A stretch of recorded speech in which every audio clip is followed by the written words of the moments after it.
नमस्कार दोस्तों, हमारी आज की कहानी का नाम है तेल। रागिनी आईने में खुद को निहार रही थी।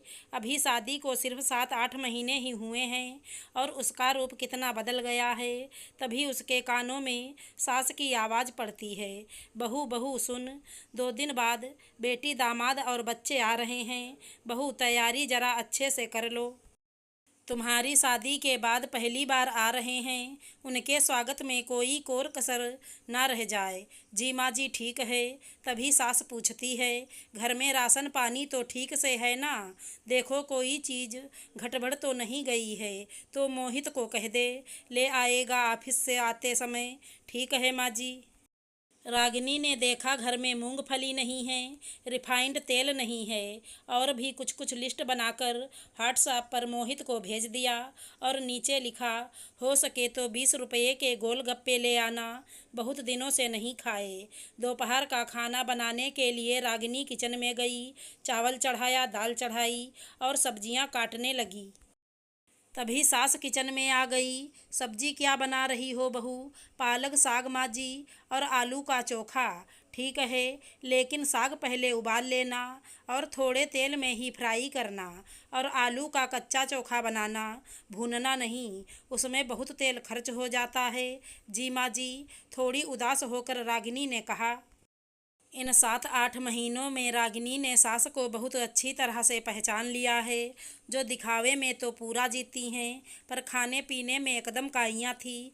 बस चले तो बिना तेल के भी सब्जी बनवा लें। जब नया नया उसने किचन संभाला तो उसने आलू गोभी की सब्जी बनाई थी और खीर बनाई और सास से कहा कि माँ जी पूरियाँ तल दूँ, तो सास झट से कहती है, देखूँ तो क्या सब्जी बनाई है तुमने। और जैसे ही कढ़ाई में ढक्कन उठाकर सब्जी देखा तो चीखते हुए बोली, सब्जी में इतना तेल, तुम्हारा दिमाग तो ठीक है ना? डिब्बे का पूरा तेल आज की सब्जी में ही उड़ेल दिया है क्या? देखूं तो तेल का डिब्बा। नहीं नहीं, मैं समझ गई, तुम तो भट्ठा बैठा दोगी बहू हमारा, और कह रही हो कि पूरियां भी तलोगी। नहीं, पूरी का तेल तो सब्जी में ही उड़ेल दिया है तुमने। और उस दिन से आज तक उसकी सास किचन में तेल मसाले और लगभग हर सामान एकदम नपा तुला ही रखती है, लेकिन तेल पर तो उनकी कड़ी नज़र रहती। उसने कई बार पति से इसकी शिकायत की है।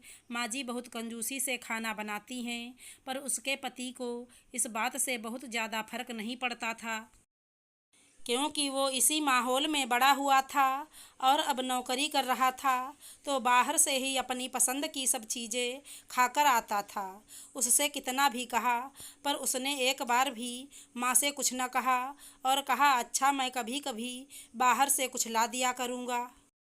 1-2 महीने तो उसने किसी तरह काम चलाया, पर कभी तो किसी किसी सब्जी में थोड़ा अधिक तेल डालकर बनाने का मन करता है ना, बस सास शुरू हो जाती, तेल क्या तुम्हारे मायके वाले लाकर देते हैं जो इतना तेल सब्जी में डाल देती हो? पूरियाँ तो बनाने के नाम से ही बवाल मचा देती घर में। ससुर जी के जन्मदिन पर ही घर में आखिरी बार पूरी बनी थी। बहुत होता तो कहती पराठे बना लो। सास के इस कंजूस स्वभाव से रागिनी एकदम परेशान हो गई थी। एक आध बार सास से बहस भी हो गई थी, मगर सास तो सास थी, जरा ना बदली। और इसका कारण भी था, ना तो ससुर जी और ना उसका पति कभी विरोध में बोलते, क्योंकि दोनों बाहर से कुछ ना कुछ खाकर आ जाते तो उनकी खाने की इच्छा पूरी हो ही रही थी। अब पिसने के लिए घर में रागिनी ही थी और पति तो साथ दे ही नहीं रहा था। 7-8 महीने पहले जब रागिनी शादी कराई थी तब एकदम गुलफुल और प्यारी सी लगती थी, मगर अब उसका वजन भी कम हो गया था, स्किन की रौनक भी कम हो गई थी और अब तो कमज़ोरी भी महसूस हो रही थी। उसने सोच लिया था मायके में जाकर कहूँगी, मगर इससे पहले ही ननद नंदोई के आने की खबर आ गई। उसने किचन और घर पूरी तरह से साफ कर लिया, घटे बढ़े सामान की लिस्ट मोहित को दे दी, एक कमरा भी साफ कर दिया है, चादर भी बदल दिया है। शाम को मोहित आते हैं तो सास थैले में सामान चेक करने लगती है। मोहित चुपके से गोलगप्पे उसके हाथ में दे देते हैं और कहते हैं कमरे में जाकर खा लो। पर रागिनी अब सास से छुपाकर नहीं खाना चाहती। क्या उसका इतना भी अख्तियार नहीं इस घर में कि अपनी पसंद से गोलगप्पे खा सके? और जानबूझकर सास के सामने गोलगप्पे की थैली सामान की थैली के पास रख देती है। सास को जैसे ही गोलगप्पे की महक लगती है बस शुरू हो जाती हैं, बहुत चटोरी हो तुम। अगर ऐसे ही खर्च करती रही तो पैसे कैसे बचेंगे? कभी पैसा नहीं होगा तुम्हारे पास। तो रागिनी कहती है, माँ जी इंसान बिना खाए बचे तब तो पैसे काम आएंगे ना। और उनके सामने ही गोलगप्पे खाने लगती है। छुपाना क्यों है? उसने मन ही मन सोचा। अब चीज़ें उसके बर्दाश्त से बाहर हैं। भला खाने पर इतनी सख्ती रखेंगी तो उसका स्वास्थ्य खराब हो जाएगा और कहीं कुछ हो ना जाए। बेटी दामाद आने के एक दिन पहले सास पूरे घर का मुआयना खुद से करती हैं और रात को बहू से कहती हैं, मैं किचन खुद साफ कर दूंगी, तुम सो जाओ। अगली सुबह जब रागिनी उठती है और किचन में काम करने जाती है तो देखती सब्जी की टोकरी में हरी सब्जी भरी रखी हैं। किचन के सभी छोटे छोटे डब्बे हटे हुए हैं और बड़े बड़े डब्बों में भर भर कर सभी दाल, बेसन, मैदा, सूजी और ज़रूरत के सभी सामान रखा हुआ है। और किचन का तेल का वो छोटा सा डब्बा भी गायब है और 1 लीटर सरसों तेल और 1 लीटर रिफाइंड तेल रखा हुआ है। उसे तो किचन का रूप देखकर विश्वास ही नहीं हो रहा है कि वो वही किचन है जिसमें वो पिछले 7-8 महीनों से पका रही है। ओह! तो महान सासू माँ का ये महान रूप देखना अभी बाकी ही था। उसे तो पता ही नहीं था कि उसकी सास अंदर से इतना दोहरापन लिए हुए है।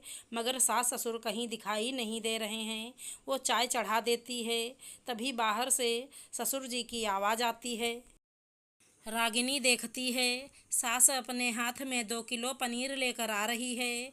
मन ही मन उसकी चीख निकल गई। बाप री ये कंजूस औरत, जो दाल चावल भी नाप कर बनाने को कहती है। 20 रुपये के गोलगप्पे में बड़ा सा लेक्चर कल ही दिया है और घर में महीने में एक बार आधा किलो पनीर भी नसीब नहीं होने देती है। और आज दामाद बेटी के आने पर दोनों हाथों से दिल खोल कर खर्च कर रही हैं। लग ही नहीं रहा है कि वही औरत हैं। उसे आज सास पर इतना गुस्सा आ रहा था। इस बार सास को छोड़ेगी नहीं, बस कोई तो मौका मिले। किचन में घुसते ही सास कहती है, आज सारा खाना मैं खुद बनाऊंगी, तुम रहने दो आज किचन का काम। अब तो रागिनी को भी देखना है कि आखिर सास करती क्या है। 3 बजे के आसपास दामाद बेटी और बच्चे आने वाले हैं। वो घर के दूसरे काम निपटाने लगती है। दामाद बेटी समय से आ जाते हैं। सास ससुर खूब स्वागत करते हैं और फिर शुरू होता है खाने का दौर। सास ने पहले ही सब खाना टेबल पर सजा दिया है। आज सास को उसकी कहीं कोई ज़रूरत ही महसूस नहीं हो रही है। फ्रेश होने के बाद दामाद बेटी खाने बैठते हैं तो सास खाना परोसने लगती है। तो दामाद कहते हैं, बहू आने के बाद भी आप ही खाना परोस रही हैं। मम्मी जी भाभी को बोलिए ना। और रागिनी को आवाज़ देते हैं। अब तो सास को ना चाहते हुए भी रागिनी को खाने के टेबल की कमान देनी पड़ती है। रागिनी देखती है पुलाव एकदम बढ़िया मेवा डाला हुआ, पनीर एकदम मसालेदार और तेल से भरपूर, मिठाई, सलाद, बूंदी, रायता, पकौड़ी। रागिनी ने खाना तो खिला दिया पर मन ही मन कुछ ठान भी लिया। उसे सास के इस व्यवहार से रात भर नींद नहीं आई। अगली सुबह जब उठी तो चाय बनाने गई। सास ने कहा, आलू का भुंजिया काट दे बहू। थोड़ी देर बाद नंदोई जी आते हैं। सास और ननद छत पर कुछ काम से गई हुई थी। क्या बना रही हैं भाभी नाश्ते में? रागिनी कहती है, नाश्ता में आलू की भुजिया और रोटी बनेगी। भाभी गोल गोल आलू काटिए और एकदम मस्त तीखा हरी मिर्च और सरसों मेथी के छौके से बनाइए और एकदम गरम गरम पूड़ी साथ में। तभी रागिनी को सास के आने की आहट हो जाती है और थोड़ा सुनाते हुए कहती है, माफ़ कीजिए नंदोई जी, पूरियाँ तो तलकर ना खिला सकूँगी। पूड़ी तलने में काफ़ी तेल खर्च हो जाता है, इसलिए घर में पूड़ी मम्मी जी के इजाज़त के बिना नहीं तली जा सकती हैं। आप उनसे इजाज़त लेकर आ जाइए। क्या कह रही हैं भाभी जी? मैं पूड़ी खाने के लिए अब सास से इजाज़त लूं? आपका दिमाग तो ठीक है ना? थोड़ी ऊंची आवाज़ सुनकर सास कमरे में आ जाती हैं। क्या बात है? तो दामाद कहता है, भाभी मुझे पूड़ी खिलाने से इनकार कर रही हैं। कह रही हैं आपसे इजाज़त लेनी होगी। क्या कह रही हैं भाभी जी? मैं पूड़ी खाने के लिए अब सास से इजाज़त लूं? आपका दिमाग तो ठीक है ना? थोड़ी ऊंची आवाज़ सुनकर सास कमरे में आ जाती हैं। क्या बात है? तो दामाद कहता है, भाभी मुझे पूड़ी खिलाने से इनकार कर रही हैं। कह रही हैं आपसे इजाज़त लेनी होगी। तो सास थोड़ा डांटते हुए कहती है, दामाद जी जो कह रहे हैं बना दो बहू। ना बिल्कुल नहीं बनाऊंगी। बहू के लिए सब्जी में भी तेल की बूंद बूंद का हिसाब रखती हैं। पूड़ी तो बहुत दूर की बात है। और दामाद के लिए तेल की धार भी बहाने को तैयार खड़ी हैं। घर में अच्छा खाना खाने को मेरा जी तरस गया है। जब देखो साग, जब देखो आलू का कच्चा चोखा, दाल भात भुंजिया भी जल्दी नहीं बनाने देती हैं। बहुत तेल लग जाता है। और बेटी के लिए 56 भोग लगा रही हैं। दामाद देवता है कि उसकी आरती उतार रही हैं। और मैं गली का कुत्ता हूँ कि जैसा तैसा खाकर भी जीने को मजबूर करके रखा हुआ है। बहू चुप हो जाओ। मोहित अपनी बीबी को संभालो, वरना मुझसे बुरा कोई न होगा। मोहित ने जैसे ही रागिनी से कुछ कहना चाहा, तुम तो चुप ही रहो। खुद बाहर से खाकर आ जाते हो और अपना पेट और आत्मा तृप्त रहता है, तो कभी मेरे लिए माँ से कुछ कहा नहीं और आज बोलोगे। दामाद के सामने सास की पोल बुरी तरह खुल गई। दामाद कहता है, सासू माँ मैंने कभी नहीं सोचा था आप बहू को खाने के लिए तरसा देंगी। अरे आदमी खाने के लिए ही कमाता है। आपकी बेटी को तो हम नहीं तरसा रहे। 2 बच्चों की माँ होकर भी आपकी नई बहू से स्वस्थ है। अगर अपना व्यवहार नहीं बदलेंगी तो घर में 2 चूल्हे जलने में देर नहीं लगेगी। भाभी जी की कोई गलती नहीं है आज। और मोहित तुम कितने स्वार्थी हो। अपना पेट और स्वाद पूरा कर लेते हो और पत्नी की तकलीफ तुम्हें समझ नहीं आती। छी, मुझे तुमसे ये उम्मीद ना थी। रागिनी की सास उसे गुस्से से घूर घूर कर देख रही थी।